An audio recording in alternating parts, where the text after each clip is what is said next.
কাঁচা আমের টক ঝাল মিষ্টি আচার বানানোর জন্য আম এরকম সাইজ করে কেটে নিয়ে নুন হলুদ মাখিয়ে একটা দিন রোদে দিয়ে আমের গায়ের জলটা শুকিয়ে নিয়েছি।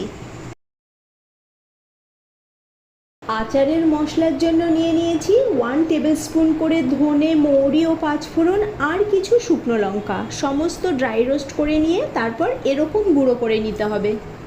কড়াইয়ের তেল গরম হলে পাঁচফোড়ন দিয়ে দিচ্ছি শুকিয়ে নেওয়া আম।